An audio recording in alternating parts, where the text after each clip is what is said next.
Faslun mujibatul ghusli sittatun ilajul hasyafati fil farji wa khurujul mani wal haidu wan nifas wal wiladat wal mautu. Faslun fasal mujibatul ghusli, hal-hal yang mewajibkan mandi sittatun itu ada 6. Yang pertama ilajul hasyafati fil farji, memasukkan kepala kemaluan laki-laki di dalam farji, kemaluan wanita. Yang kedua khurujul mani, keluarnya mani. Yang ketiga wal haidu, yaitu haid. Yang keempat wal nifasuh, nifas, yaitu darah yang keluar setelah kelahiran. Kemudian yang kelima wal wiladatu, kelahiran. Kelahiran sendiri mewajibkan seseorang untuk mandi. Yang keenam wal mautu, yaitu kematian. Yang wajib memandikan adalah orang yang hidup.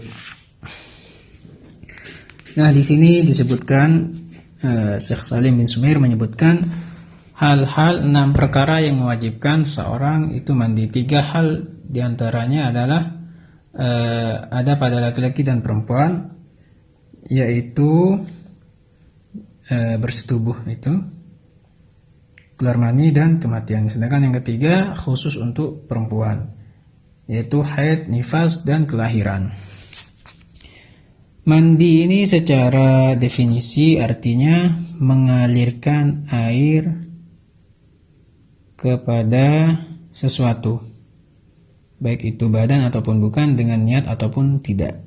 Sedangkan secara syariat, secara istilah adalah sailanul ma'i ala jami'il badani biniyatin makhsusah, mengalirkan air ke sekujur badan dengan niat yang khusus. Jadi ketika orang mandi itu wajib mengguyur air ke sekujur badannya dari ujung rambut sampai ke ujung kaki.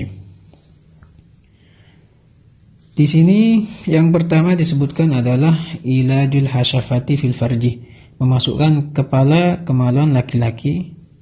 Jadi cukup kepalanya saja itu sudah mewajibkan ke kemaluan perempuan. Jadi tidak harus keluar mani, hanya memasukkan saja itu sudah wajib mandi.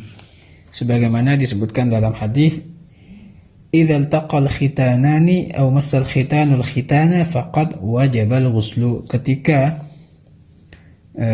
dua kemaluan bertemu atau saling bersentuhan, maka sudah wajib mandi. Jadi tidak disyaratkan ketika berhubungan badan harus keluar mani, tidak. Tapi cukup dengan memasukkan saja itu sudah wajib mandi. Itu yang pertama. Yang kedua yaitu keluarnya mani. Keluarnya mani ini dengan syarat mani tersebut adalah mani dirinya sendiri yang keluar pertama kali dari jalan yang normal.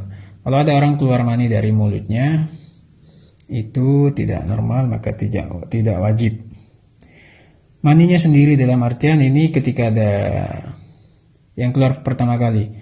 Contohnya ada seorang laki-laki, seorang suami menyetubuhi istrinya sedangkan istrinya dalam keadaan tidur dan tidak bersyahwat. Maka setelah istrinya tersebut mandi wajib karena ada tadi memasukkan ya. Kemudian setelah mandi ternyata keluar mani, itu bisa dipastikan bukan maninya sendiri, tapi mani dari suaminya. Di sini disebutkan maninya sendiri yang keluar pertama kali dari jalan yang normal. Kalau maninya itu dimasukkan lagi, kemudian keluar lagi, ketika keluar kedua kali, karena ini mani yang pertama, jadi tidak mewajibkan mandi. Jadi seperti itu. Adapun ciri-cirinya, ini biasanya lebih nampak pada laki-laki, ada 3. Yaitu biasanya ada muncrat, tadafuk di situ, atau ada kenikmatan, ada syahwat di situ. Atau yang ketiga mempunyai bau. Baunya itu kalau masih basah seperti putih bunga atau adonan tepung. Kalau kering seperti putih telur. Jadi ketika ada salah satu tanda dari tiga ini, maka itu sudah bisa dikatakan sebagai mani. Tidak harus terkumpul tiga-tiganya, mulai dari muncrat, ada rasa nikmat atau bau. Dan mani ini hukumnya adalah suci. Jadi tidak najis ya.